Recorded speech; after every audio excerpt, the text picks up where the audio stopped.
The Montana DNRC has made a decision on a controversial bottling plant in the Flathead Valley. A transient that pushed a man from a Flathead bridge, killing him last year, has been sentenced. And a legendary bear researcher's story gets the spotlight at the Flathead Film Festival. Powered by the Montana Television Network. This is the 10 o'clock news on KAJ, Montana's news leader. Good evening and thanks for joining us. I'm Don Fisher. The Montana Department of Natural Resources and Conservation is upholding a company's controversial permit to open a bottled water plant in the Flathead Valley. The Montana Artesian Water Company has been working for over 2 years to get state approval for the water plant, which would draw water underneath a slough area along the Flathead River near Creston. The Montana Department of Environmental Quality granted company owner Lou Weaver a permit last year, but opponents challenged a preliminary water use permit from the DNRC with a multi-day hearing in Kalispell. Critics were worried about the company's wells drawing down water supplies for surrounding properties and creating additional traffic in the rural areas. And today, DNRC announced its findings in the case, stating it would grant Montana Artesian Water its permit, saying the company has proven the operation won't degrade water quality. Opponents have 30 days to petition the courts to hear any appeals. And switching over to weather, another wet day for northwestern Montana, and we are looking at high chances for more rain and snow going into the weekend. For more on what you can be seeing in your area, let's toss it over to Chief Meteorologist Aaron Yost, who has our first forecast. Aaron?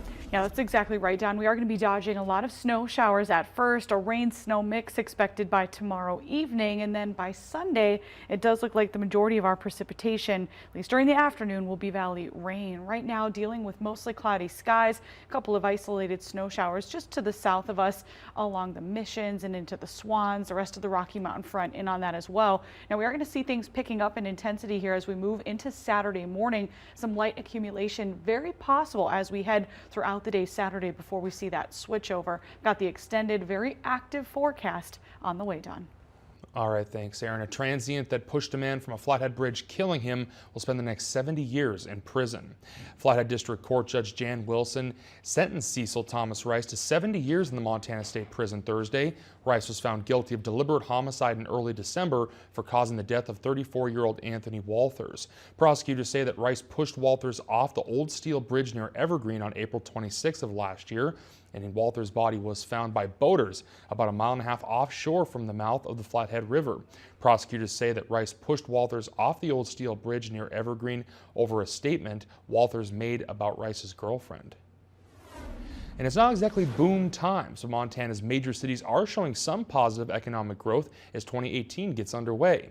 However, the latest report from the University of Montana's Bureau of Business and Economic Research shows there is still some troublesome areas too, especially when it comes to agriculture and energy, which are being slammed by slumping prices. BBER researchers have started their annual statewide tour to discuss their findings, making presentations in Missoula this morning. The focus of the report this year is on higher education, a sector that is still critical to Montana's economy, but showing some changes in how people perceive the value of a degree. However, there are other high points in the report that includes timber, where a boom in commercial and residential building is actually creating some shortages of lumber products, and the tech sector, which is remarkably robust in Missoula, Bozeman, and Kalispell, helping to fuel job growth and spending.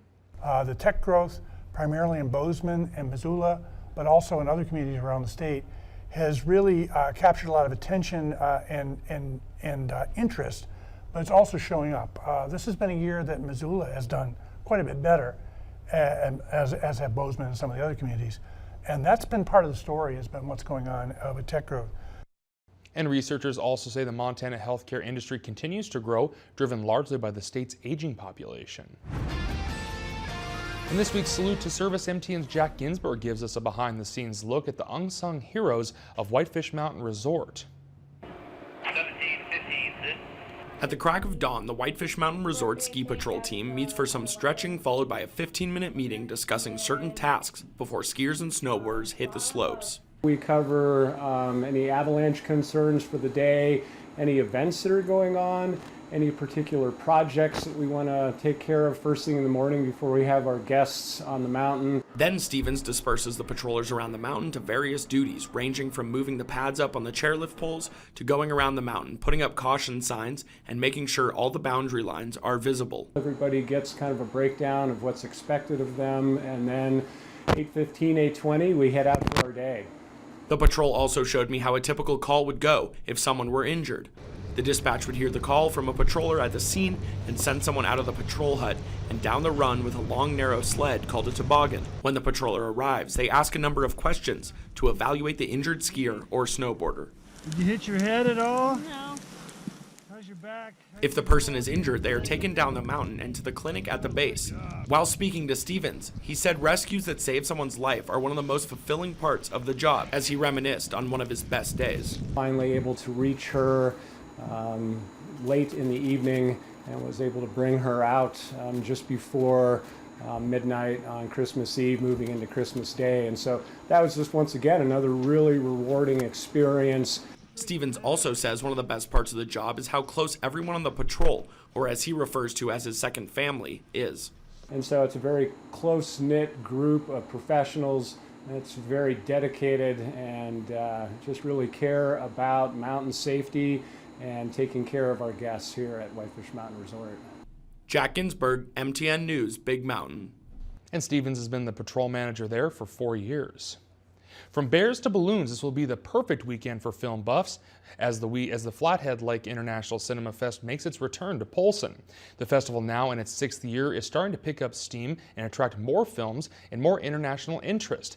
Through the weekend, festival goers will be able to enjoy a wide variety of productions, from short dramatic and amusing films to longer feature-length productions. Entries come here from the Northwest, but also from overseas directors. Organizers say they've organized this 3-day festival so people can experience a broader variety of films than they might see from a streaming service. The beauty of it, I believe, is that there's just so many different things, and the blocks are arranged so that there might be a block of shorts, and then maybe one block is simply one, complete feature.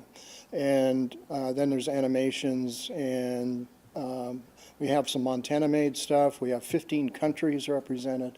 We have 22 filmmakers coming to the festival. And there are also discussions with the filmmakers during the festival. And the Flathead Lake International Cinema Fest is based at Showboat Cinemas in Polson, running Friday through Sunday. And there's a link to the website with all the schedules and ticket information at our website, kaj18.com. A researcher who's legendary for his advancements of our understanding of bears will be the spotlight this weekend as one of the films to be screened during the Flathead Lake International Cinema Fest. As MTN's Dennis Bragg reports, it's a documentary filled with lost footage, pieced together with a few tears and lots of fond memories of Dr. Chuck Jonkel. It's been almost 2 years since Chuck Jonkel's remarkable life came to a close. It was a life full of discovery, travel, quite a bit of risk, and advancing the science of bears by leaps and bounds. Walking Bear Comes Home is the final look at Jonkel's life, a project that was starting to come together even before he passed away. Producer and Jonkel's colleague Frank Tyro tells me that, like his work, the film itself was built around discovery. He showed up one day with this great big reel, a 16 millimeter, no sound, some of it black and white film. And we're going through this, and it's like, oh my gosh, here's one of his techs doing artificial respiration on a polar bear. And there's footage that was shot after a helicopter crash in which nobody was injured, but they were just kind of left way out in the wilderness, way above the Arctic Circle. They're curious about people, and I've had them many times walk up to 3, 4, 5 feet from me and look and sniff and look and sniff and look and sniff and then turn around and walk away.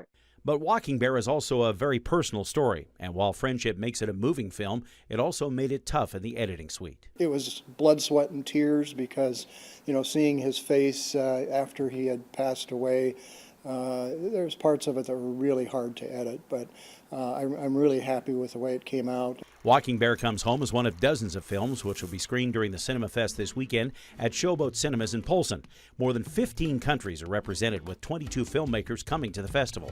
Tyro says it's really a golden age for independent film now, with very high-quality productions that convey all emotions. You can shoot really good stuff on an iPhone. You can shoot really good stuff on a really very inexpensive camera and still make, beautiful films. Dennis Bragg, MTN News.